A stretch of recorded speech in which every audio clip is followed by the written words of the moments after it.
Olá, meu amigo, minha amiga, sejam todos muito bem-vindos. Estamos começando o estudo da Bíblia, estamos estudando o livro de Hebreus por meio deste guia aqui, Hebreus, mensagem para os últimos dias. Hoje chegamos ao estudo de número 5, Jesus, o doador do descanso. Antes de iniciar o nosso estudo, eu tenho 3 recados. O primeiro é que você não se esqueça de passar lá na editora Luz do Mundo e verificar este livro aqui. É uma obra muito bonita, é uma obra em capa dura, com uma arte interna muito agradável, em papel colchê. Ela possui ilustrações internas, aqui nós temos Jesus orando. E o nome do livro é Movendo o Braço do Altíssimo, Como Orar Segundo a Vontade de Deus. Tiago, esse livro fala sobre o quê? Fala sobre muita coisa. É um manual de oração. Aqui na parte 3, vem a pergunta, Deus fala ao homem? Como conhecer a vontade de Deus? Como reconhecer a resposta divina às nossas orações? Deus nos fala por visões e sonhos? Deus fala por nós por meio de impressões, por meio de uma voz mental? Como Deus guia a nossa mente? Será que devemos silenciar a nossa mente para ouvir a voz de Deus? Você já ouviu falar em oração centrante, aquela que você fecha os olhos, se ajoelha e começa a meditar, esvaziando a sua mente, não pensando em nada, né? Então, este e muitos outros temas você vai encontrar aqui, lá na editora luzdomundo.com.br, Movendo o Braço do Altíssimo. O segundo recado é para que você acompanhe o nosso curso de Hebreus. Tem que pagar quanto, Tiago? Não, é gratuito. Os vídeos estão aqui no canal, tem uma playlist ali, Hebreus verso a verso. Como você está percebendo, a lição aqui ela está expandindo os temas que se encontram em Hebreus para vários outros livros da Bíblia. Então, hoje nós vamos estudar aqui Hebreus 3 e 4, só que vamos ler alguns trechos. Lá no nosso curso nós lemos verso a verso, todos os versos do capítulo 3, todos os versos do capítulo 4, para você aprender a raciocinar juntamente com o autor de Hebreus, para você entender a lógica do argumento dele e saber explicar o livro de Hebreus, qualquer verso, qualquer capítulo. Essa é a ideia. Então passe lá no nosso curso. O terceiro recado é que também disponibilizamos o nosso vídeo, a autoria de Hebreus. Quem foi o autor de Hebreus? Foi Paulo? Não foi Paulo? E aí tem um videozinho muito bem produzido. O apresentador é o meu irmão, Timóteo Helker. E eu gostaria que vocês assistissem este vídeo. Não se esqueça de se inscrever no canal. Aqui nós temos milhares de pessoas que não são inscritas, né? Outros tantos são inscritos e não ativaram o sino. Aí quando nós lançamos um vídeo novo, lançamos vídeos sobre música, lançamos cortes, lançamos estudos, aí você nunca fica sabendo, aí tem gente que pergunta, olha, onde estão as lições? Onde está o vídeo sobre a autoria de Hebreus? Você tem que se inscrever, meu amigo, se inscreva, nos ajude se você gosta desse ministério, né? Ajude o canal, se inscreva, né? Aperte o mais ali, o sinal de ok, ative o sino e divulgue esse vídeo aqui no grupo da Escola Sabatina, no grupo da igreja, para os seus amigos, tudo bem? Lá no curso de Hebreus, você vai ver que nós estamos fazendo uma exposição que você pode divulgar o vídeo para qualquer pessoa de qualquer denominação. Nós apenas utilizamos a Bíblia e os outros versos da Bíblia. Ali é um curso que você, sem medo, pode compartilhar com qualquer pessoa de qualquer denominação. Pois bem, lição 5, Jesus, o doador do descanso. Esta lição vai falar sobre o sábado. Tiago, mas o autor de Hebreus ali no capítulo 4, ele quer dizer que o descanso ali é o descanso do sábado? Esse aqui é um texto que prova o sábado no Novo Testamento? Não. O autor de Hebreus, ele até chega a mencionar que Deus descansou o sábado, mas ele está falando do descanso da graça. Então já estou te dando aqui o resumo da lição. Hebreus 3 e 4 fala do descanso da graça. Tudo bem? Mas a lição aproveita isso para estudar o assunto do sábado neste trimestre. E o sábado, ele é um símbolo do descanso da graça. Como assim? Quem é escravo não pode descansar ao sábado. Quer ver? Vamos ali para a parte de domingo. Leia Gênesis 15, verso 13 a 21. O que Deus prometeu a Abraão? Ele disse assim, Abraão, você está aqui peregrinando na terra da promessa, mas eu quero dizer que os seus descendentes vão passar uma temporada no Egito. Eles vão ficar como escravos ali. mas daqui a 4 gerações eu vou libertá-los e eles retornarão para cá. Olha só, verso 18. Naquele mesmo dia fez o Senhor aliança com Abraão, dizendo: a tua descendência dei esta terra. Então, o que Deus prometeu a Abraão? Que a terra seria da sua descendência, mas que antes deles possuírem a terra, eles seriam escravos no Egito.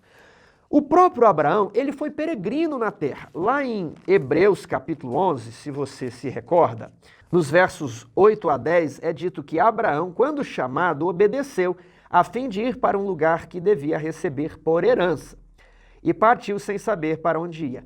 Pela fé peregrinou na terra da promessa, como em terra alheia. Ele não estava ali como proprietário, ele estava como um possuidor, mas aquela terra ainda era dos amorreus. Veja aqui agora em Gênesis 15, verso 13. Sabe com certeza que a tua posteridade será peregrina em terra alheia, peregrina em terra alheia, assim como você.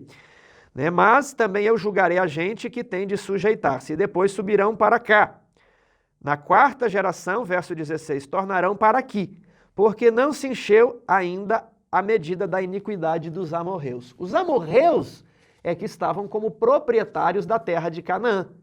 Só que naquele momento em que Deus chamou Abraão, eles ainda não tinham extrapolado o limite da misericórdia de Deus. E por isso Deus falou para Abraão, olha, a sua descendência vai realmente possuir essa terra. Hoje você vai ficar aqui peregrinando como em terra alheia. Eu ainda vou ser misericordioso para com o povo dessa terra. E habitou Abraão em tendas com Isaque e Jacó, herdeiros com ele da mesma promessa. Verso 10, porque aguardava a cidade que tem fundamentos, da qual Deus é o arquiteto e edificador. Então Abraão aguardou pela fé a cidade, a Nova Jerusalém. Mas os seus descendentes, quando saíram do Egito, expulsaram os amorreus e realmente tomaram posse da terra e construíram ali na terra de Canaã cidades e reinaram sobre aquela região. Isso aqui é importante você saber. Então, que Deus prometeu a Abraão que a terra seria dada à sua descendência. E eu falei que o sábado ele é um símbolo de descanso. Descanso da graça. E quem é escravo não pode descansar no sábado. E é interessante que quando Moisés ele pede que o povo, que os filhos de Abraão, ele pede ao faraó para que o faraó deixe os povos ir adorar a Deus, a Abraão ele fala assim, olha, que história é essa? Vocês estão muito folgados, vocês estão descansando. E ali no hebraico aparece a raiz do Shabat. Ou seja, a ideia era de que quando Moisés retorna do deserto de Midian e ele se diz, olha, eu vou ser o libertador aqui do povo, ele restaura a guarda do sábado. Isso você vai ter essa nuance no hebraico. Mas nós temos uma série aqui no canal, está lá nas playlists sobre o sábado, onde nós tratamos disso. E quem apresenta é a Fernanda, minha esposa. Então, Faraó não gostou que o povo estivesse descansando. Temos um indício ali que eles estivessem descansando no sábado. E aí o faraó fala assim, vocês estão com tempo livre, Vocês estão à toa no sábado. Então agora vocês também vão ter que recolher a palha para fazer os tijolos. Vocês estão com tempo livre, Vocês estão ociosos. E é nesse contexto que o povo reclama com Moisés. Puxa, Moisés, agora além dos tijolos temos que fazer a palha. Então, o sábado é um símbolo de descanso e quem é escravo não pode descansar no sábado. Como Deus liberta você, Ele te dá a oportunidade de descansar na graça de Deus e também no sábado. Isso aqui é o resumo, a ideia principal. Pergunta 2 de domingo. Leia Êxodo 20, 8 a 11 e Deuteronômio 5 e 12. Quais são as duas coisas que o descanso sabático celebra e como se relacionam? Tanto em Êxodo como em Deuteronômio, nós temos os 10 mandamentos. Só que o motivo para se guardar o sábado em Êxodo 20 é um, ao passo que o motivo para se guardar o sábado em Deuteronômio 5 é outro. Em Êxodo 20 é dito, lembra-te do dia de sábado para o santificar. 6 dias trabalharás, não é? Ok. Aí no final diz assim, por que você vai guardar o sábado? Aí vem um porquê de resposta. Porque em 6 dias criou Deus tudo o que há e ao 7º dia descansou. É porque Ele é o seu Criador e quem é o autor possui direitos autorais sobre a obra criada. Ele é o autor e ele descansou no sábado, pronto, e acabou. Mas por quê? Porque ele é o autor, ele que manda, ele te criou. Ele criou a semana, ele criou tudo, ele criou a sua casa, ele criou o seu trabalho, o seu carro, ele criou tudo. Então ele é o autor, né? Não tem que você questionar.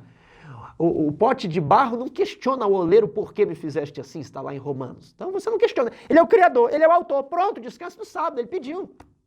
Gênesis 2, verso 2, está lá ele criando, né? Agora, em Deuteronômio 5, é apresentado um outro motivo para o povo guardar o sábado. Ó, éreis servos no Egito, mas o Senhor te tirou dali com mão poderosa e braço estendido. Então você vai guardar o sábado, agora eu vou te dar outro motivo. Porque eu te redimi, eu te libertei da escravidão. Então você era um escravo, não tinha direito, não tinha o sábado livre. Como eu te comprei e te pus em liberdade, agora você vai me obedecer. Então temos aqui dois motivos para guardar o sábado e vemos que o sábado está associado com criação e redenção. Rodapé, como a guarda do sábado nos ajuda a entender nossa total dependência de Deus, não apenas para a existência, mas também para a salvação. Há um texto que eu gosto muito em Êxodo, né, que ele fala da nossa existência. Êxodo 16, verso 29. Considerai que o Senhor vos deu o sábado, ou seja, se é Deus que está dando, o sábado é eterno, né? Isaías nos diz que de uma lua nova a outra lua nova compareceremos perante o Senhor e de um sábado a outro sábado nós adoraremos a Deus na eternidade. Então considerai, pois, que o Senhor vos deu o sábado, por isso ele no sexto dia vos dá pão. Ou seja, o sábado é um sinal de que você pode parar suas atividades, mas Deus vai te sustentar, porque durante a semana ele vai te dar pão, ele vai te dar sustento, é ele que vai te dar o trabalho, é Deus que te dá o sábado livre. Eu vos dei o sábado, não é o seu patrão. Tenha fé. E falando de fé, nós pulamos para a segunda-feira. Por que Israel não entrou no descanso prometido? E essa resposta é bem fácil. Você precisa deixar isso aqui bem mastigado no seu estudo. Hebreus capítulo 3, verso 12. Tendes cuidado, irmãos, jamais aconteça haver em qualquer de vós perverso coração de incredulidade. Qual foi o problema do povo que eles não entraram? Incredulidade. Lá no nosso curso eu vou explicar aqui o capítulo 3. Vou te dar só um resumo. Ele começa dizendo que Jesus é maior que Moisés. Moisés que instituiu a religião judaica, não foi? Mas Jesus é superior que Moisés. E Jesus agora, ele nos chama para uma nova aliança. A aliança do cristianismo, a aliança da graça, ok? Agora, apesar de Moisés ter sido fiel, o povo não entrou no descanso. Ficaram prostrados no deserto. E aí vem a pergunta no capítulo 4. Será que os cristãos entrarão no descanso? Ah, mas os judeus não conseguiram. Pois é, mas aqui quem está é Jesus, que é superior a Moisés. Ele é nosso sumo sacerdote. Vamos entrar no descanso. É mais ou menos esse o resumo do capítulo 3 e 4. Queira saber, se você quer saber mais, veja lá o nosso curso, tudo bem?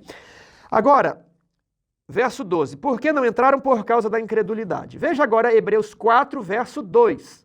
Porque também a nós foram anunciadas as boas novas, como se deu com eles. Mas a palavra que ouviram não lhes aprouve, visto não ter sido acompanhada pela fé naqueles que a ouviram. Então, incredulidade e falta de fé é a mesma coisa.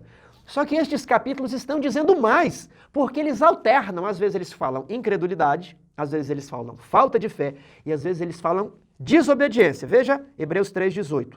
E contra quem jurou que não entrariam no seu descanso, senão contra os que foram desobedientes.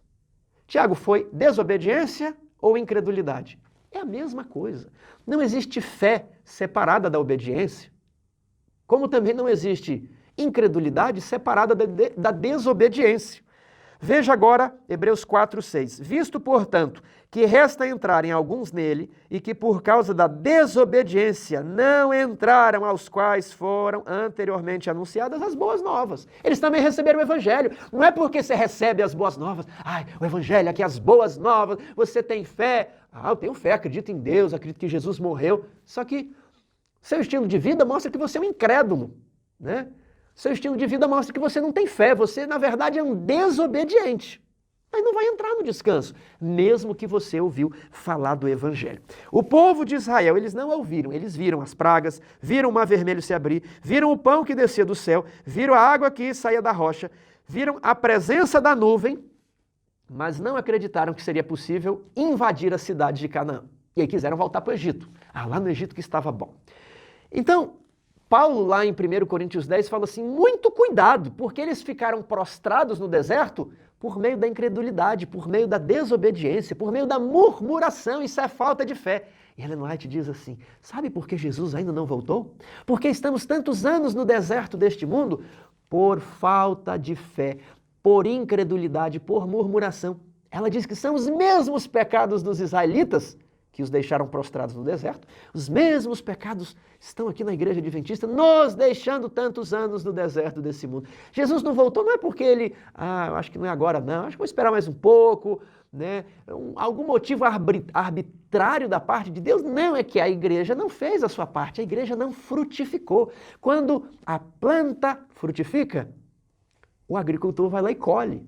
Lá em Apocalipse 14, diz que quando a terra estiver madura, Deus vai lá e vai colher os frutos bons e levar para o celeiro. Agora, o joio, né, os frutos maus, as uvas, elas serão esmagadas. Então, é uma questão de praticar os mesmos pecados do povo. Não entraram por causa de incredulidade, desobediência. E você tem que entender que isso significa falta de fé. As pessoas hoje, elas têm uma ideia de que fé é acreditar nas doutrinas certas. Então, eu acredito na doutrina do sábado, na doutrina do santuário, na doutrina de que só temos um intercessor que é Jesus Cristo, nosso sumo sacerdote, na doutrina de que a morte é um sono, na doutrina da volta de Jesus. Só que o meu estilo de vida é como de um gentio pagão. E a pessoa acha que ela tem fé porque ela acredita em um credo. Esse é o grande engano.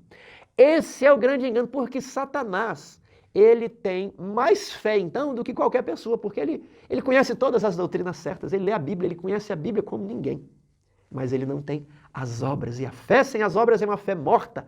Tanto que a fé, ela não aparece no Antigo Testamento. Ela vai aparecer ali em Abacuque, mas a tradução é de uma palavra hebraica chamada emuná. Emuná, que é fidelidade. O justo viverá pela fé. O justo viverá pela emuná, que quer dizer fidelidade. Então, porque Israel não entrou na terra, porque não entraram no descanso, não tiveram fé, que é a mesma coisa que ser incrédulo, que é a mesma coisa que ser desobediente. Versos Hebreus 3:12, Hebreus 3:18, Hebreus 4:2, Hebreus 4:6. Eu grifei aqui na minha Bíblia. Então, você precisa dizer para os seus alunos que fé é agir de acordo com a luz que você recebeu. Por isso, muitas pessoas que creram a vida inteira em doutrinas erradas, em doutrinas falsas, entrarão no descanso de Deus e vão para o céu, porque eles tiveram os frutos.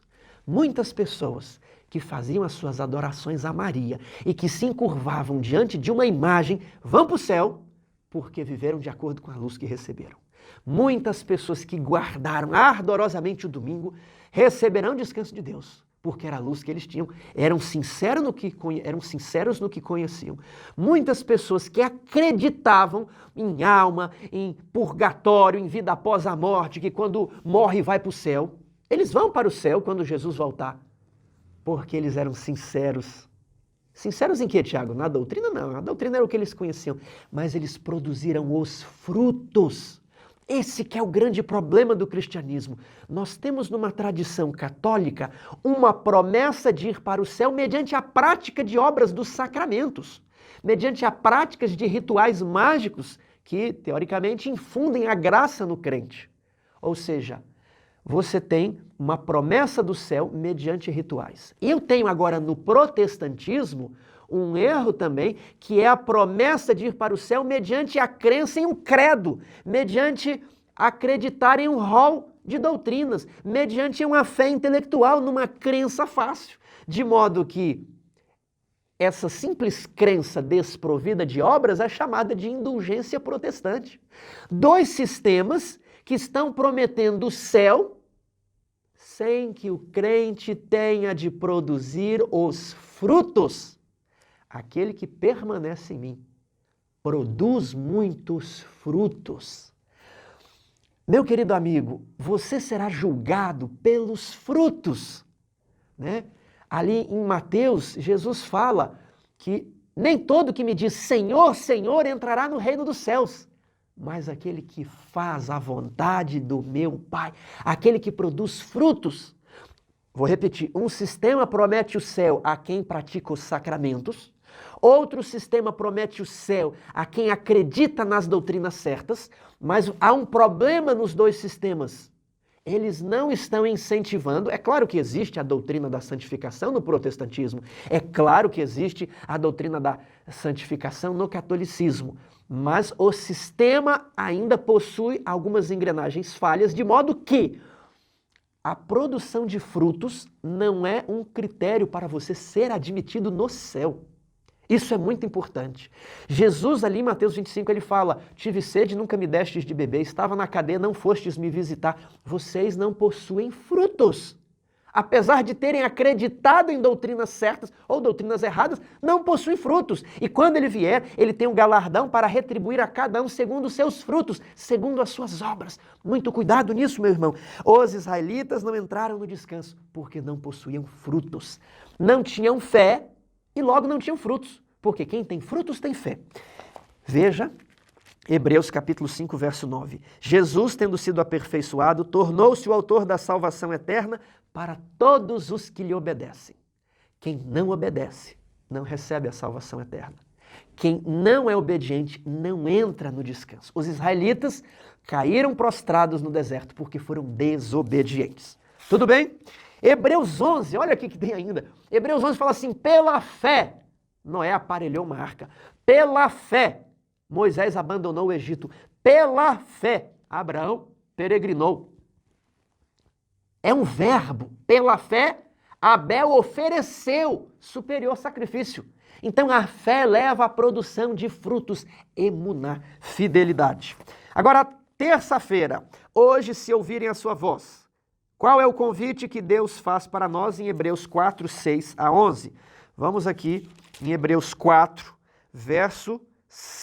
Hebreus 3, verso 7. Assim, pois, como diz o Espírito, hoje, se ouvires a sua voz, não endureçais os vossos corações. Agora, Hebreus 4, verso 6. Visto, portanto, que resta entrarem alguns nele e que por causa da desobediência não entraram, aqueles aos quais anteriormente foram anunciados, né? Por meio de Davi é anunciado um novo descanso. Hoje, se ouvires a sua voz, não endureçais o vosso coração. Então, qual é o convite? Não endureça o seu coração. O descanso da graça, ele não apenas perdoa os seus pecados, mas ele quer regenerar o seu coração. Se o seu coração for de pedra, ele não pode mais ser moldado pelo Espírito Santo. Se for de barro endurecido, ele não pode ser mais trabalhado. E Davi reconhece que o coração dele tinha se tornado um coração de pedra. Não dava mais para circuncidar, para cortar um pedaço. E Davi pede, Senhor, circuncide o meu coração. Aliás, não posso mais circuncidar o meu coração? Dá-me um novo coração. Cria em mim, ó Deus, um coração puro. E restaura dentro de mim um espírito inabalável. Um espírito inabalável não é um espírito incrédulo, não é um coração desobediente, não é um espírito instável. Cria em mim um coração puro e restaura dentro de mim um espírito inabalável. Então, qual que é o convite para nós em Hebreus? Não endureça o seu coração. Quando você ouve um pregador, um pastor, um ancião pregar na sua igreja uma mensagem dura, não endureça o seu coração. Quando você lê lá os livros de Ellen White e ela dizer alguma coisa que você não quer ouvir, não endureça o seu coração. Talvez você nem é adventista, está ouvindo aqui essa lição, vamos falar sobre o sábado. Não endureça o seu coração. Considere, deixe o Espírito Santo trabalhar, medite nesse assunto. Calme, não tome uma decisão apressada. Não endureça o seu coração. Entrando em seu descanso, quarta-feira, leia Hebreus 3, 11, 4, 1, 3, 5 e 10. Como Deus caracteriza o descanso no qual nos convida a entrar? É o descanso da graça. Aqui no capítulo 4 é dito aqui, ó, acheguemo-nos, portanto, confiadamente junto ao trono da graça, a fim de recebermos misericórdia e acharmos graça para socorro em ocasião oportuna. Você não procura graça no dia da emergência, no dia do desespero. Você procura graça hoje. Hoje, se ouvires a sua voz, não endureçais o vosso coração. Hoje procure a graça, porque no dia da emergência você encontrará socorro em ocasião oportuna. Então, eu quero mostrar aqui o comentário bíblico adventista, ok? página 1033, é um comentário de Ellen White ao capítulo 4 de Hebreus. O descanso aqui mencionado é o descanso da graça. Ah, Tiago, é o descanso que eu não faço nada, Jesus morreu, fez tudo por mim, eu fico só deitado na cama esperando a graça. Olha só, o descanso aqui mencionado é o descanso da graça, obtido ao se seguir a recomendação, esforcemos-nos. Ah, Tiago, mas isso não está na Bíblia. Pior que está, meu amigo. Pior que está. Veja aqui, ó. Hebreus 4:11. Leia aí na sua Bíblia, Hebreus 4:11. Esforcemo-nos, pois, para entrar naquele descanso, a fim de que ninguém caia, segundo o mesmo exemplo de desobediência. O problema de alguns sistemas de justificação protestantes é que eles dizem assim: a graça é irresistível, você foi predestinado, você está eleito, você creu, Jesus já pagou os seus pecados na cruz, já colocou você no livro da vida e nunca mais o seu nome vai sair do livro da vida. Você já está salvo, uma vez salvo, salvo para sempre. E aí, eles até pregam sobre santificação, mas a santificação não é critério para a justificação. A santificação, a obediência, ela está à parte. Se ela acontecer muito ou mais ou menos, não importa. Só que aqui diz, ó, esforcemo-nos para entrar no descanso. E se for desobediente, não entra. Está na Bíblia. É muito claro. Então, alguns têm uma ideia monergista. Deus fez tudo, eu não faço nada. Mas a ideia da justificação bíblica é de cooperação. É o esforço humano unido ao poder divino. Tudo bem? O descanso aqui mencionado é o descanso da graça, obtido ao se seguir a recomendação. Esforcemo-nos. Aqueles que aprendem de Jesus em sua mansidão e humildade encontrarão descanso na experiência de praticar suas lições. Não é na indolência, na comodidade egoísta e na busca do prazer que o descanso é obtido. Esse descanso que você se esforça, você trabalha para ter o descanso, porque é o descanso mental. Você vai trabalhar, vai ter o seu emprego, né, a sua subsistência, vai ser uma luta manter a sua fidelidade, mas você vai vencer. Vai haver uma dificuldade, uma batalha travada, mas você vai vencer, ok? Você vai ser obediente. Aqueles que não estão dispostos a dedicar ao Senhor um serviço fervoroso e amoroso não encontrarão descanso espiritual, nem nesta vida, nem na futura. Somente a partir do trabalho fervoroso advém a paz e a alegria no Espírito Santo. Felicidade na terra e na glória por vir. Portanto, trabalhemos. Aqui na Bíblia, deixa eu colocar o comentário de lado, né? Aqui é dito aqui, ó, verso 11, esforcemo-nos. Verso 14, conservemos firmes a nossa confissão. Verso 16, acheguemo-nos, portanto, confiadamente junto ao trono de graça. Como nós vamos enfrentar o juiz de toda a terra? Aqui que está a pergunta. No verso 15 aqui é dito assim, mas Deus, ele consegue saber o que nós estamos pensando. Deus, ele enxerga como se nós estivéssemos sem roupa. Todas as coisas estão patentes e descobertas ante os olhos daqueles a quem temos de prestar conta. Deus sabe de tudo, ele vai nos julgar. Os judeus não entraram no descanso, capítulo 3. Como nós entraremos no descanso da graça? Como será possível? Uma nação inteira não entrou no descanso. Esforcemo-nos, conservemos firmes, acheguemo-nos. Considerai atentamente. Você tem que entender o raciocínio, senão não tem como te explicar. Veja o nosso curso. Capítulo 3 começa assim, considerai atentamente o apóstolo e sumo sacerdote de nossa confissão, Jesus, o homem. E aqui no final do capítulo 4 ele volta o tema do sumo sacerdote. Porque não temos sumo sacerdote que não possa se compadecer das nossas fraquezas. Antes foi ele tentado em todas as coisas a nossas semelhantes. Por isso acheguemo-nos confiadamente. O povo lá no deserto podia até crer que Deus iria dar a terra para eles. Mas eles tinham que fazer o quê? Caminhar. Eles tinham que andar. Eles tinham que andar até a terra prometida. E eles não andavam. Era Deus que ia ganhar a batalha, mas eles sequer andavam. Eles começavam a reclamar, não tem água, como é que eu vou andar? Não tem comida, como é que eu vou avançar? E a nuvem dando sombra de dia e calor de noite. Deus destruiu os muros de Jericó para mostrar que eles só tinham que chegar lá. Mas mesmo assim tinham que se armar e ir para a guerra. Okay? Esforço humano aliado ao poder divino. Se alguém está pregando diferente disso, que seja anátema. Invocamos as maldições de Paulo na Epístola de Gálatas. Se alguém vos prega outro evangelho, além desse, que Deus faz tudo e você é salvo na indolência, sem se esforçar, que seja anátema. Tudo bem? É evangelho falsificado. Agora, lembre-se lá quando a maldição passou por cima do povo de Israel, lá no Êxodo, na libertação, está dentro do contexto. O homem teve que fazer alguma coisa? Quem expulsou o povo do Egito, quem libertou o povo, foi Deus. E como foi feito isso? Foi na 10ª praga. A maldição passou por cima de nossas cabeças e recaiu nos primogênitos dos egípcios. E por isso o povo foi libertado. Mas eles tiveram que fazer alguma coisa? Tiveram que fazer, tiveram que matar o cordeiro. E tiveram que pegar o sangue e passar na porta.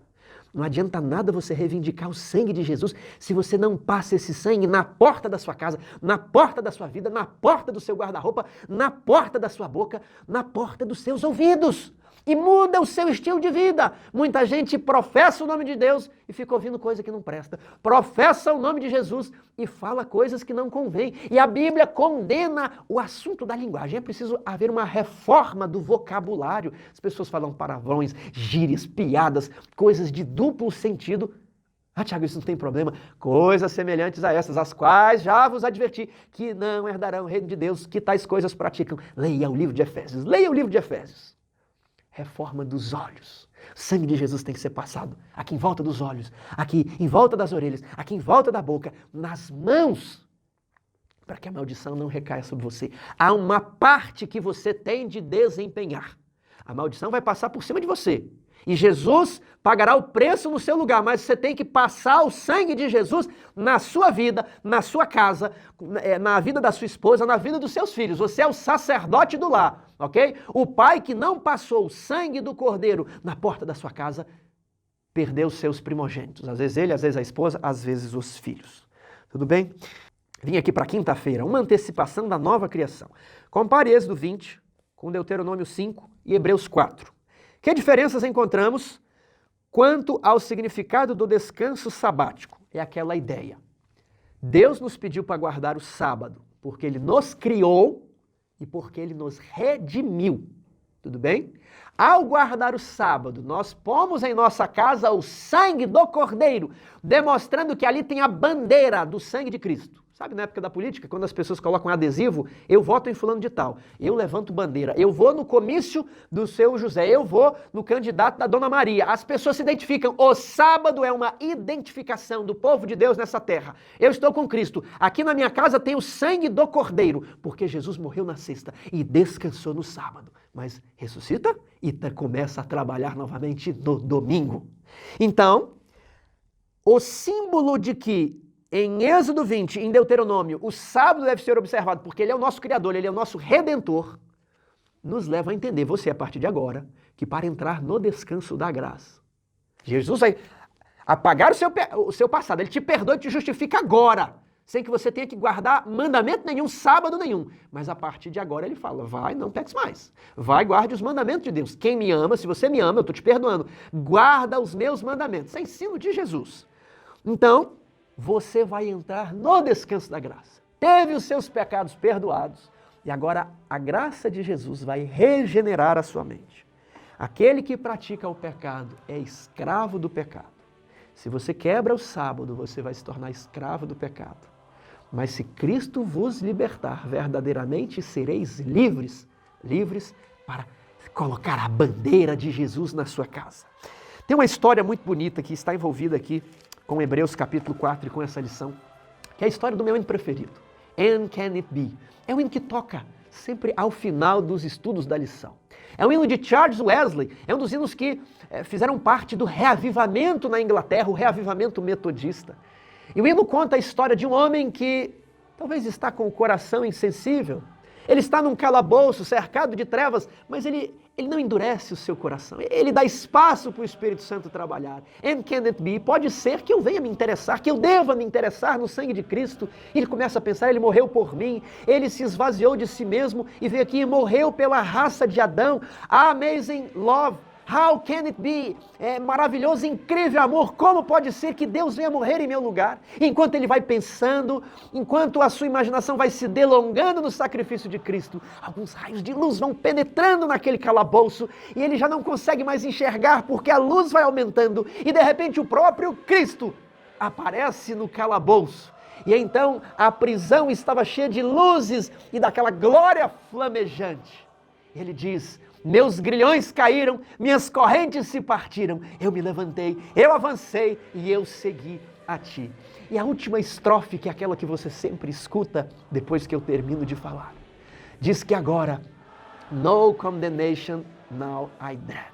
Eu não temo mais nenhuma condenação, porque o sangue de Cristo me lavou de todas as coisas, eu vivo nele, ele é a minha cabeça, não mais temo. E aí a última frase diz assim: boldly I approach the eternal throne and claim my crown through Christ my own. Confiantemente, ousadamente, eu me achego junto ao trono e reivindico e reclamo a minha coroa, a qual eu tenho direito, mesmo tendo um registro de pecados. Criei em Cristo e sou justificado, tenho paz com Deus. E agora eu vivo nele, Cristo vive em mim. E por meio dessa esperança, por meio do sumo sacerdote Jesus, nós nos esforçamos, nós mantemos firmes a nossa confissão e nós nos achegamos junto ao trono da graça e reivindicamos a coroa de vida eterna mediante Cristo, o nosso Cristo. Tenha fé, meu irmão. Obedeça toda a palavra de Deus. E saiba que nos momentos mais difíceis, Ele estará contigo até a consumação do mundo. Que Deus o abençoe.